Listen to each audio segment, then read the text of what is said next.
નમસ્કાર, day special કાર્યક્રમમાં આપની સાથે હું છું શિવાની। ડે સ્પેશિયલમાં આજે વાત કરવી છે ટેકનોલોજી વર્લ્ડ 2025। 2025માં આપણે એક હવે આધુનિક સમયમાં જીવી રહ્યા છે ને એક પછી એક ટેકનોલોજી જે બહાર આવી રહી છે। ખાસ આ વખતે ચર્ચાસ્પદ ટેકનોલોજી જો રહી હોય તો તે છે એઆઈ। ઘણી બધી રીતે એઆઈમાં પરિવર્તન આપણે જોયા છે, જે ફીચર્સ જોવા મળ્યા છે। પહેલાં ફક્ત એઆઈની વાતો જોવા મળતી હતી, પરંતુ હવે સ્ક્રીનની સાથે સાથે તે મશીનમાં પણ જોવા મળે છે। ઘણી કંપનીઓ એવી છે કે જેમણે એઆઈ જે ફીચર્સ છે તે ઓફલાઈન પણ શરૂ કરી દીધા છે। જેમ જેમ સમય આગળ વધી રહ્યો છે તેમ તેમ જો સૌથી વધારે સમયની સાથે જો કોઈ ચાલનારી વસ્તુ હોય તો તે છે ટેકનોલોજી। વિજ્ઞાન અને ટેકનોલોજી સાથે એઆઈ ઘણી બધી રીતે હવે આગળ વધી રહ્યું છે, અને એટલે જ આપણે ભારત દેશની જો વાત કરીએ ઓવરઓલ તો ભારત દેશ ટેકનોલોજી ક્ષેત્રમાં વધુ પ્રગતિ સાધી રહ્યો છે। ઘણા આપણા એની પાછળ વૈજ્ઞાનિકો છે, ટેકનિકલ એક્સપર્ટો છે, એઆઈ એક્સપર્ટ છે, તેમનો ઘણો મોટો એવો ફાળો રહેલો છે, જેને કારણે આજે આપણે કહી શકીએ કે આજે આપણી ભારત ટેકનોલોજીનો દેશ કહેવામાં આવે છે। ઘણા બધા સંશોધનો થઈ રહ્યા છે, એટલે જે પરિકલ્પના આપણે થોડા વર્ષો પૂર્વે કરી હતી કે આપણે આવી રીતે આપણો જે ભારત દેશ છે તેને જોવા માંગીએ છીએ, એક વર્લ્ડમાં આ પ્રકારની ટેકનોલોજી જોવા મળી માંગીએ છીએ, અને એ જ પ્રકારની ટેકનોલોજી અત્યારે જોવા મળે છે। તમે નોટિસ કરો કે કઈ એવી વસ્તુ નથી કે જેમાં ટેકનોલોજીનો સમાવેશ નથી થતો। આપણી આસપાસ દિવસની શરૂઆત કરીએ ત્યારથી લઈને દિવસના અંત સુધીમાં આપણે ટેકનોલોજી ઉપર જ નિર્ભર રહેતા હોઈએ તેવું આપણને અનુભવ થતો હોય છે, અને એ વાસ્તવિકતા પણ છે કે આપણે ટેકનોલોજીની ઇર્દ ગિર્દ ફરતા હોઈએ છીએ, અને ટેકનોલોજીનો આપણને સહારો ઘણી બધી રીતે પડતો હોય છે। તો આપણે રોજિંદા જીવનમાં પણ જે ટેકનોલોજીનો વ્યાપ વધ્યો છે, આ 2025માં કઈ એવી નવી ટેકનોલોજી આવી કે જેના થકી આપણે આગળ વધ્યા છે અને હજુ આગળ વધવાના છીએ। કઈ એવી નવી વસ્તુ છે, કઈ એવા નવા ફીચર્સ છે કે જે ટેકનોલોજીમાં આ વર્ષે જોવા મળ્યા છે અને તમામ લોકો માટે ખૂબ જ ઉપયોગી નીવડ્યા છે। તો વધુ વિગત માટે આપણી સાથે ચર્ચામાં જોડાઈ ચૂક્યા છે શ્યામ ચાવડા કે જો એઆઈ એક્સપર્ટ છે, સાથે પાર્થો પંડ્યા કે જો ટેકનોલોજી એક્સપર્ટ છે। બંનેનું હાર્દિક સ્વાગત છે। શ્યામજી, હંમેશા આપણે એઆઈ વિશે વાત કરતા હોઈએ છીએ, ટેકનોલોજી વિશે વાત કરતા હોઈએ છીએ, એક સબ્જેક્ટિવ વાત કરતા હોઈએ છીએ। આજે ઓવરઓલ સબ્જેક્ટ જ આપણે ટેકનોલોજીનો લઈએ છીએ। ઘણો વાસ્ટ એરિયા છે, અને ટેકનોલોજીની વાત જો કહેવામાં આવે તો આ સમય પણ કદાચ ઓછો પડે, પરંતુ તેમ છતાં પણ 2025માં જે ટેકનોલોજીમાં બદલાવ આવ્યા તેના વિશે આપ શું કહેશો? 2025માં ડ્રાસ્ટિક ચેન્જ આવે ટેકનોલોજીમાં। તમે પણ જોયું હશે કે એઆઈ દરેક ફિલ્ડમાં ધીરે ધીરે હું તેમ કહું ડ્રાસ્ટિક રીતે ઇન્વોલ્વ થઈ રહ્યું છે।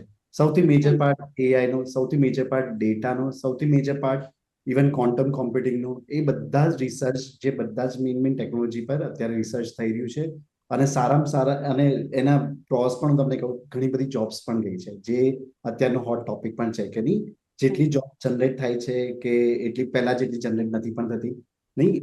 તો due to all this technology innovation, કે નવી ફિલ્ડ, સપોઝ હું ફાર્મિંગ ફિલ્ડ લઈ લઉં, આઈટી ફિલ્ડ લઈ લઉં, કે એજ્યુકેશન ફિલ્ડ લઈ લઉં, ઈચ એન્ડ એવરી ફિલ્ડમાં ટેકનોલોજી ડ્રાસ્ટિક રીતે એઆઈ ને સંલગ્ન, કે એઆઈ એની અંદર ઇન્વોલ્વ થઈને રિવોલ્યુશન લાવી રહ્યું છે, એટલે દરેક સેક્ટરમાં।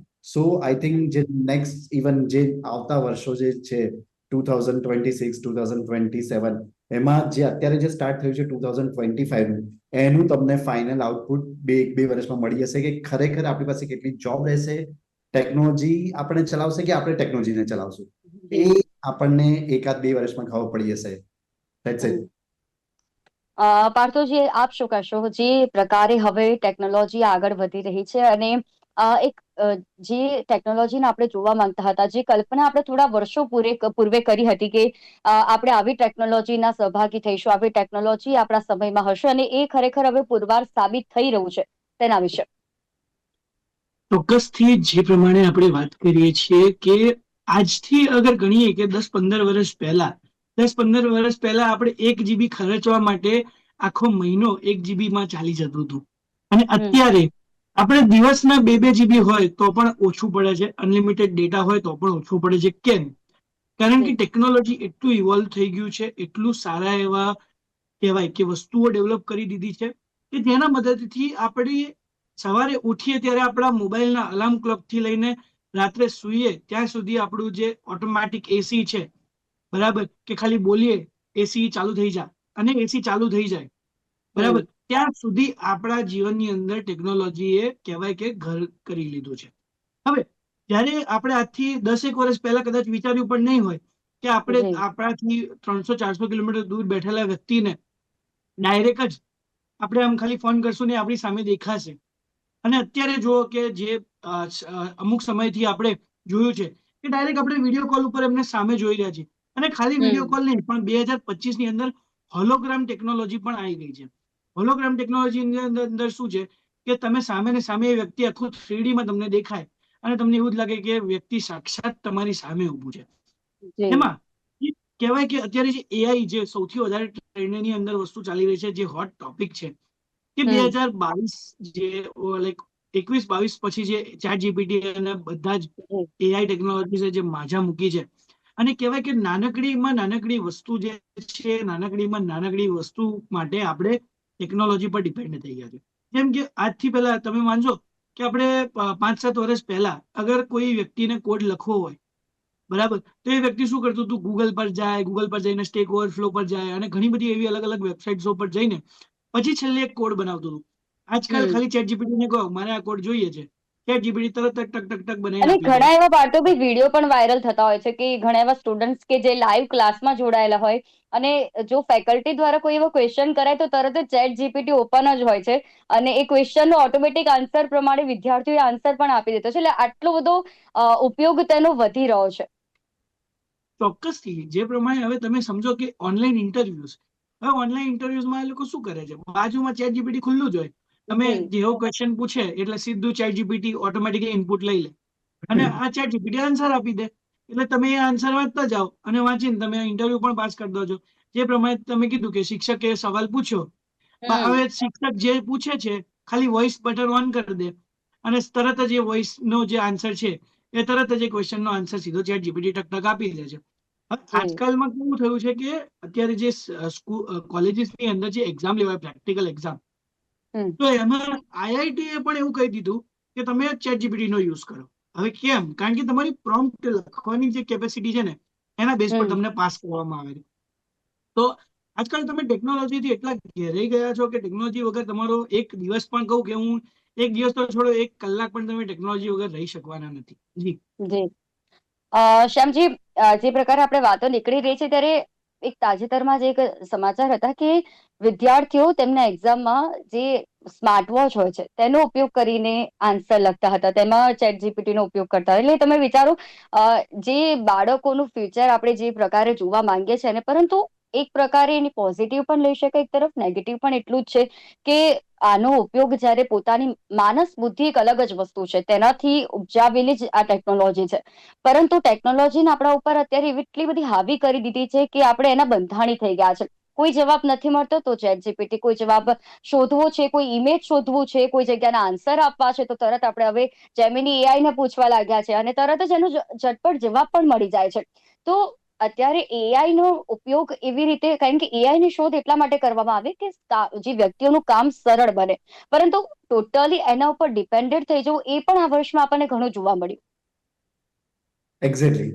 એટલે હું એવું કહીશ કે આપણે જેમ ગનની આપણે મશીન ગન કે કોઈ ગન લઈએ, એનો યુઝ સારા માટે, મતલબ શોધ એની સારા માટે થઈ હતી, પણ અત્યારે આપણને ખબર છે કઈ રીતે યુઝ થાય છે. ગન કલ્ચર અમેરિકામાં જે કહેવાય છે.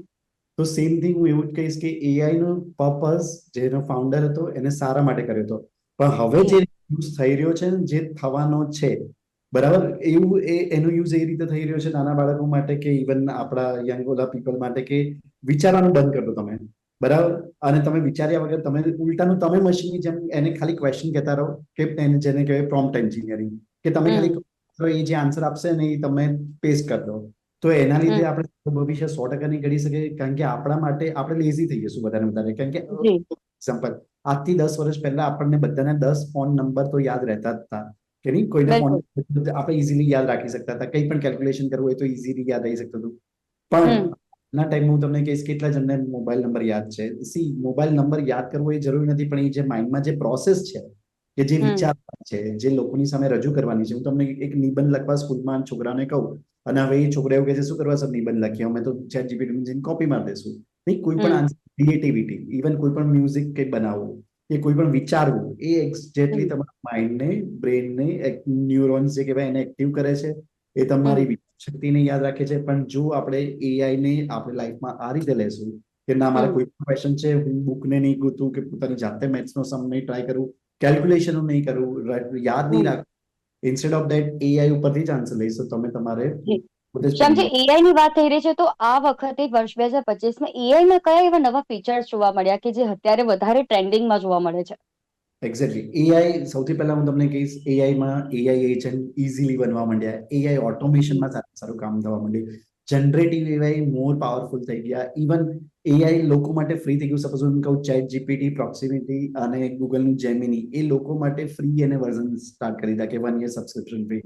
એટલે એની અંદર એટલા બધા ફીચર્સ આપી દીધા, એટલી બધી even images, audio, video, AI agent. Suppose મારે કોઈને લિંક્ડઇનમાં રિપ્લાય કરવો હોય, ઓટો રિપ્લાય થઈ જાય. મારા ઇન્સ્ટામાં કોઈને સપોઝ કોઈ મેસેજ કર્યો મને, એને ઓટો રિપ્લાય થઈ જાય. બર્થડે વિશે, એટલે number of things. This is just an layman language, જે લોકોને ખબર પડે એના માટે હું કહું છું.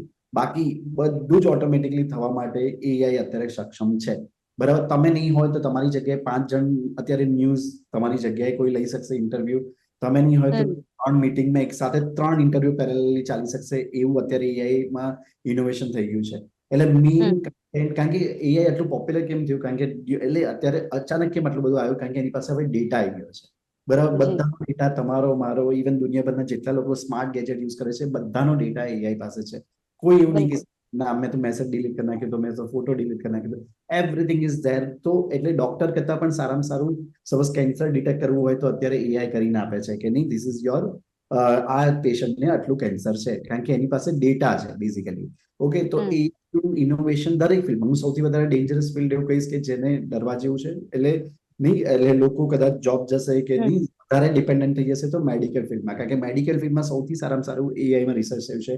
દરેક પેશન્ટ, દરેક પર્સન વાઇઝ એ તમને પ્રોપરલી આઉટપુટ આપે છે કે યુ ટુ ડુ ધીસ, તમારે આ મેડિસિન લેવી જોઈએ, તમને આ સિમ્ટમ્સ છે, તમને આ સિમ્ટમ્સથી આ થવાની પ્રોબેબિલિટી છે. એટલે સ્પેશિયલી દરેકનું પોતપોતાનો એક ડોક્ટર, એક એઆઈ તરીકે છે. એટલે એવું કહી શકું. તો એઆઈ દરેક ફિલ્ડમાં, એટલે મેઇનલી એની પાસે ડેટા છે, એટલે દરેક ફિલ્ડમાં નવું નવું ઇનોવેશન છે. અને મેઇનલી જે ટોપિક કહેવાય એ AI agent, AI automation, generative AI. બરાબર. અને આ બધાને સપોર્ટ કરવા માટે અત્યારે આપણી પાસે પાવરફુલ સિસ્ટમ્સ પણ છે. ઓકે. તમે એવું કીધું છે રેમની પ્રાઇસ અચાનક ડ્રાસ્ટિક ચેન્જ થઈ ગઈ, જે કદાચ 4000 મળતી હતી આજે તમને 30,000 મળે છે. એટલે ડ્રાસ્ટિક ચેન્જ પ્રાઇસીસમાં થયો છે due to the power of AI. Okay. કે એઆઈ ને ડેટા જોશે. તો ધેટ્સ હાઉ એઆઈ આટલું બધું ઇન્વોલ્વ થઈ ગયું છે અને આટલા બધા ઇનોવેશન થયા છે. ઓલું નાના હોઈએ ત્યારે શાળામાં જ્યારે ચિત્ર દોરવાનું આવે ત્યારે ઓલું છાપ પેપર અપાય કે એના ઉપર જે પ્રકારે આપણે ડ્રો કરીશું તે જ પ્રકારે ડ્રો બુકમાં આપણું છાપ થશે. અને એવી જ પ્રકારે હવે એઆઈ જોવા મળે. આ ટેકનોલોજી વાળું છાપ પેપર કહેવાય કે કંઈ પણ આપણે જોઈએ છે, કંઈ પણ છાપવું છે, તો આપણે એઆઈ ના મદદથી છાપી શકીએ છીએ, સરળતાથી તેનો જવાબ મેળવી શકીએ છીએ, ગમે ત્યાં તેની કોઈ પણ આપણે માહિતી મેળવી શકીએ છીએ. પાર્થોજી, એવી કઈ વસ્તુ 2025માં રહી કે જેનો ઉપયોગ ટેકનોલોજીમાં વધી ગયો? કારણ કે એવી ટેકનોલોજી કે જેના ઉપર ટેકનોલોજીનું નામું નિશાન નહોતું, પરંતુ હવે તે ટેકનોલોજી ઉપર નિર્ભર થઈ રહી છે. જી ચોક્કસથી. જે પ્રમાણે શ્યામભાઈએ કીધું એ પ્રમાણે પહેલું તો ન્યૂઝ એન્કર પણ એઆઈ બેઝડ આવી ગયું છે આજે. બીજું, ટેકનોલોજીની અંદર કેવું થયું છે કે એચઆર નું જે પણ કામ હતું, કે એચઆર આવે, એચઆર બધા રિઝ્યુમ જોવે, બધાને મેન્યુઅલી કોન્ટેક્ટ કરે અથવા ઈમેલ કરે, તો આખું એચઆર નું બધું જ કામ ઓટોમેટિક થઈ ગયું છે. રિઝ્યુમ આવ્યું, એને એપ્લિકેશન ટ્રેકિંગ સિસ્ટમની મદદથી અંદર ચેક કર્યું, અગર સ્કોર બરાબર છે તો પછી એને આગળ હ્યુમન ટ્રાયલની અંદર આવે છે. બાકી 200 રિઝ્યુમ્સ જે હોય એ જોવા માટે કોઈ પણ હ્યુમન આઈની નીચેથી જતું નથી. આજકાલ એઆઈ એટલું કેપેબલ થઈ ગયું છે અને એટલું યુઝમાં આવી રહ્યું છે ટેકનોલોજી, કે એ ટેકનોલોજીની મદદથી તમે ઇઝીલી કોઈ પણ વસ્તુ તમારે કરવાની જરૂર નથી. અત્યારે જે સેલ્ફ ડ્રીવન કાર્સની વાત થઈ, સાથે સાથે સેલ્ફ ડ્રીવન જેટ્સ, અને આપણે જે S-400 ની વાત હતી, આખા વર્ષની અંદર ખૂબ જ ચાલ્યું છે, જે ઇન્ડિયા એન્ડ પાકિસ્તાનનું જે પણ જીઓ પોલિટિકલ ઇસ્યુઝ ચાલતા હતા, તો એ વખતે S-400 હતું. એ પણ આખું ટેકનોલોજી બેઝડ જ છે. ઓટોમેટિકલી ડ્રોન્સ ડિટેક્ટ કરે છે, ડ્રોન્સને ડિટેક્ટ કરીને એને તોડી પાડે છે. તો એ બધી જ જગ્યાએ એક વસ્તુમાં ટેકનોલોજી આવી ગઈ છે. આજકાલ અત્યારે તો નીતિન ગડકરી સાહેબ જે હતા એમણે તો ના પાડી કે ડ્રાઈવરલેસ કાર ઇન્ડિયામાં નહીં આવવા દે, પણ ઇન્ડિયાની બહાર ડ્રાઈવરલેસ કાર્સ જે છે એ અત્યારે ફૂલ્લી ફંક્શનલ કામ કરી રહી છે in China, Japan and in US also, કે આ બધી જ વસ્તુઓ જે ટેકનોલોજી ડિપેન્ડન્ટ થઈ ગઈ છે. સાથે ઇન્ડિયા માટે સાથે પણ સમય દૂર નથી આજકાલના, લાગતો પાર્થભાઈ. શું કહો છો? ઇન્ડિયા માટે પણ એ સમય દૂર નથી કે જ્યારે આ પ્રકારની કાર પણ હવે આપણા ત્યાં જોવા મળી શકે છે, કારણ કે ટેકનોલોજી એટલી સ્પીડી વધી રહી છે. આપણને એમ લાગે કે ખાલી સમય જ આગળ વધે છે, પરંતુ સમયની સાથે ટેકનોલોજી પણ એટલી જ ભરપૂર સ્પીડમાં આગળ વધી રહી છે. ના, ચોક્કસથી જે તમે કીધું એ સાચું વસ્તુ છે. પણ સરકાર થોડુંક સારું વિચારે છે કે અગર ડ્રાઈવરલેસ કાર આવી ગઈ તો જે ડ્રાઇવિંગ માટેની જેટલી પણ જોબ્સ છે એ પણ જતી રહેશે. તો એના કરતા બિંગ સિક્યોર્ડ એટલા માટે હજી નથી આવી, એ થોડાક અંશે સારું છે. આવી જશે જી તો પછી ઓબ્વિયસ વસ્તુ છે કે બધા એ વસ્તુઓનો ઉપયોગ કરવાનું ચાલુ કરી જ દેશે.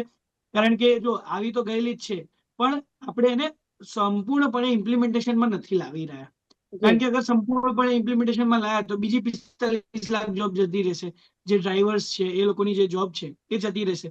તો એ ના જાય અને ટેકનોલોજી તમારા ઉપર હાવી ન થાય એના હમ માટે થઈને જે અમુક લિમિટેશન્સ છે, અમુક જે digital personal data protection act છે ને આ બધી વસ્તુઓ જે સરકાર લાવી છે, એક રીતે સારી વસ્તુ કરી રહી છે સરકાર. પણ જે કહેવાય કે ટેકનોલોજીને આપણે લિમિટ કરવા જઈશું તો ટેકનોલોજી લિમિટ થવાની છે જ નહીં. કારણ કે જી આજ સવારના શું કહેવાય કે મેં હમણાં સીધું સીરીને જ કીધું, હે સીરી મારું આ કામ કરી દે. તો સીરી હમ ઓટોમેટિકલી ટક ટક ટક જેટલા લોકોને મેસેજ કરવાના હતા એ લોકોને મેસેજ પણ કરી નાખ્યા એને, અને જેમને મારે જેટલા રિમાઇન્ડર્સ મૂકવા હતા એ બધું પણ એને કરી દીધું. તો જી ટેકનોલોજી ડિપેન્ડન્ટ જે કહેવાય એ આપણે થઈ રહ્યા છે. અને 2025માં 100% કહેવાય કે જે એચઆર છે અથવા જે હમ ફાર્મિંગ છે, ડિજિટલ ફાર્મિંગ અત્યારે તો થઈ ગયું છે કે ઓટોમેટિકલી ખાલી તમે એક ક્લિક કરો, બધી દવાઈ નખાઈ જશે, કેટલું પાણી નાખવાનું એ પણ જોઈ લેશે, કેટલા શું કહેવાય કેટલી હીટ છે, એના બેઝ ઉપર કયું વાવેતર કરવું એ બધું પણ એઆઈ જ ડિસાઈડ કરી લેશે. એટલું સારા લેવલ ઉપર ટેકનોલોજી ડેવલપમેન્ટ જે છે એ આ હમ 2024-2025 ની અંદર જે ખાસું એવું ઇમ્પ્રુવમેન્ટ આવે છે, અને દેટ ઇઝ વેરી અમેઝિંગ કહી શકું. કારણ કે આવું પહેલા વિચાર્યું પણ નહોતું કોઈએ, જે વસ્તુ અત્યારે હમ થઈ રહી છે. જી. જી શ્યામજી, અત્યારે પોઝિટિવ રીતે આપણે જોઈએ તો સાયબર સુરક્ષા છે કે પછી સંરક્ષણ ક્ષેત્રમાં છે. અત્યારે આર્મીમાં પણ હવે એઆઈ ટેકનોલોજીનો ઉપયોગ કરવા માટે ટ્રેનિંગ આપવામાં આવી રહી છે કે કાલ ઉઠીને આપણે કોઈ પણ રીતે દેશની સુરક્ષા માટે જો તેમને પહોંચી વળવું હોય તો તે એઆઈ ટેકનોલોજી તો જો તે લોકો જાણતા હશે, તે ટેકનોલોજીથી તે માહિતગાર હશે, તો કોઈ પણ પ્રકારની આપણે તેનો ઉપયોગ સારી રીતે કરી શકીશું, દેશની સુરક્ષા માટે કરી શકીશું. માટે સંરક્ષણ ક્ષેત્રમાં જે એઆઈ નો ઉપયોગ વધુ 2025માં આપણે વધુ એવું જોયું કે આ વખતે આપણે જે ડિફેન્સ સિસ્ટમ છે તેમાં ટેકનોલોજીનો ભરપૂર ઉપયોગ થયો છે. તે કેટલી સારી બાબત રહી. 100%. ઇવન જો ફ્યુચર વોર થશે તો થોડી હવે હ્યુમન સોલ્જર્સ નહીં હોય, રોબોટ્સ હશે. કારણ કે જ્યારે જ્યારે આપણે હ્યુમનને normal comparison, it's not all about army, જ્યારે આપણે જી હ્યુમન રોબોટ જોડે કમ્પેર કરીએ છીએ તો રોબોટની એક્યુરેસી લેવલ બધી જ ફિલ્ડમાં, I am talking about medical also, I am talking about બીજું કોઈ નાની નાની જે કંપનીઝ છે મેન્યુફેક્ચરિંગ, એ બધામાં જ સપોઝ કાર બનાવે છે તો રોબોટ્સની જે કેપેસિટી હોય ઓબ્વિયસ હ્યુમન કરતા વધારે છે. બધી જ રીતે ટાર્ગેટ અચીવ કરવા માટે, ઇવન સપોઝ આપણે કોઈ હ્યુમનની લાઈફ બચાવી શકીએ, સપોઝ નહીં એટલું વજન ઉચકવાનું હોય એટલું, એવા જી તમને કહું કાશ્મીર જેવી જે હિમાલયાની જે રેન્જ છે એમાં હમ હ્યુમનને ત્યાં સોલ્જર્સને ત્યાં રહેવું હોય એમના માટે ટ્રેજેડી હોય, પણ જે એમની એ પ્રોબ્લેમેટિક હોય છે તો એની જગ્યાએ સપોઝ આપણે રોબોટ્સ પ્લાન કરીએ તો ઇટ્સ ઇઝી. અને શું કહેવાય, જેમ ડ્રોનનો યુઝ થયેલો, જેમ સરે હમણાં પાર્થો સરે જેમ વાત કરી કે જે હમણાં હમ થયું ત્યારે પણ આપણે ડ્રોન્સનો યુઝ કરીને નહીં પાકિસ્તાન પર આપણે જે એટેક કરેલું, તો કહેવાનો મતલબ એ તો સ્માર્ટલી વે પર જો આપણે કામ કરવું હશે તો બધી જ ફિલ્ડમાં, નોટ ઇવન આર્મી, આપણે બધી જ ફિલ્ડમાં આપણી પ્રોડક્ટિવિટી વધારવી પડશે. આપણે પ્રોડક્ટિવિટી વધારવી હોય, ઇવન સ્માર્ટલી વર્ક જી કરવું હશે, obvious we have to use AI in each and every field. Okay. અને બિલકુલ આર્મીથી લઈને ઇવન અંડર વોટર તમે વિચાર લો કે જે સબમરીન હમ હોય કે બધી રીતે હવામાં લઈ લો, પાણીમાં લઈ લો કે જમીન પર લઈ લો, એ બધી જ જગ્યાએ સપોઝ આપણે રોબોટ્સ ઇમ્પ્લિમેન્ટ કરી દઈએ તો it's best for country also, best for our soldiers also, અને પ્રોટેક્શન માટેની સારામાં સારી. ઇવન તમને ખબર હશે કે ધારો કે રોબોટ્સની આપણે વાત કરીએ, જેમ જી ટેસ્લા છે એવી રીતે રોબોટ્સ હમ એ જ કંપનીના ટેસ્લાના રોબોટ્સ છે કે જે તમે કદાચ 40,000, એક્ઝેક્ટલી અમાઉન્ટ મને નથી ખબર, પણ સમથિંગ $40,000 કે એ બધું જ આપણું ઘરનું કામ કરી આપે છે, ક્લિનિંગ થી, હમ કુકિંગ થી લઈને જી everything as a human being. So technology is everywhere, અને ટેકનોલોજી સાથે આપણે અત્યાર સુધી હ્યુમન ચાલ્યા જ છે નહીં. અત્યારે આપણે ઇતિહાસ જોવા જઈએ નહીં, જ્યાંથી વ્હીલ શોધાયું અને જ્યાંથી આપણે આગળ આવ્યા છે નહીં, હવામાં ગયા, પાણીમાં ગયા, લાઈક હમ સુધાર એ ટેકનોલોજી આપણે એડપ્ટ કરી છે ને આપણે ટેકનોલોજી સાથે જ ચાલવાના છે અને એ જી. જ હ્યુમન ની સ્માર્ટ બનશે કે આપણે આપણા કામને સારામાં સારી રીતે કરી શકશું. બિલકુલ શ્યામજી, એટલે ખૂબ જ સારી આપણી આજની ચર્ચા રહી અને વાતનો મુખ્ય સારાંશ જ એ નીકળે છે કે ટેકનોલોજીનો ઉપયોગ આપણે જેટલો કરીશું તેટલું સારું છે, પરંતુ એની જો પોઝિટિવ રીતે લઈશું કે આપણે તેના ઉપર નિર્ભર નથી થવું, કારણ કે જો તેના ઉપર સંપૂર્ણપણે આપણે નિર્ભર થવા લાગે, એક દિવસ એવો આવવાનો પણ છે કે જ્યારે માનવી સંપૂર્ણપણે ટેકનોલોજી પર નિર્ધારિત થઈ જશે. એને સવારે ઉઠવાથી લઈને તેના દિનચર્યા આખું જે દિવસના અંત સુધીમાં શું કરવું શું ના કરવું બધું જ એ ટેકનોલોજીથી જ ચાલતું હશે, ત્યારે તેના માટે એવી મુશ્કેલી પણ ઊભી થઈ શકે છે. જે આપણે બનાવ્યું છે તેના ઉપર આપણે હાવી થવું જોઈએ, ના કે એ આપણા ઉપર હાવી થાય. માટે એ પણ દરેક વ્યક્તિએ ધ્યાન રાખવાની જરૂર છે. એટલા જ માટે ટેકનોલોજી એક્સપર્ટ તમારા જેવા પણ એવી રીતે સલાહ આપે છે કે ટેકનોલોજીનો ઉપયોગ કરો, પરંતુ મર્યાદિતમાં રહીને કરો, તો જેને તે આપણા માટે ફળદાયી રૂપ સાબિત થશે. પાર્થવજી, શ્યામ, જે બંને અમારી સાથે વિશેષ ચર્ચામાં જોડાયા તે બદલ આપ બંનેનો આભાર. તો ડે સ્પેશિયલમાં આજે વાત હતી કે ટેકનોલોજી વર્લ્ડ 2025માં કેટલા બધા બદલાવ આવ્યા, ડ્રાસ્ટિક ચેન્જીસ આવ્યા અને એઆઈ ફીચર્સ નવા આવ્યા. દરેક ક્ષેત્રમાં અત્યારે ટેકનોલોજી જોવા મળી રહી છે અને આ ટેકનોલોજીની અસર જે ભવિષ્ય છે તેમાં વર્તાશે. અત્યારે જે ટેકનોલોજીનું ઇમ્પ્લિમેન્ટ કરવામાં આવી રહ્યું છે તેનું જે અસરો છે 2-3 વર્ષ પછી આપણને જો દેખાશે, પરંતુ વાતનો મુખ્ય આધાર એ જ છે કે કોઈ પણ વસ્તુ હોય, કોઈ પણ ક્ષેત્ર હોય, ટેકનોલોજી ઉપર સંપૂર્ણપણે માનવી નિર્ભર ના રહેવું જોઈએ. તે આપણે તેને બનાવ્યું છે, માટે ટેકનોલોજીનો ઉપયોગ તેના ઉપયોગી જે મર્યાદિત માત્રામાં કરીએ અને જેના માટે તેનો ઉપયોગ કરવામાં આવે છે, જેના માટે તે બનાવવામાં આવ્યું છે તેના માટે જ જો તેનો ઉપયોગ કરવામાં આવશે તો ખૂબ જ સારી રીતે આપણે તેનો ઉપયોગ પણ કરી શકીશું અને ભવિષ્યની પેઢી માટે પણ ખૂબ લાભદાયી સાબિત થશે. ડે સ્પેશિયલના કાર્યક્રમમાં હાલ બસ આટલું જ. ફરી મળીશું નવા વિષયની સાથે. ત્યાં સુધી મને રજા આપશો. નમસ્કાર.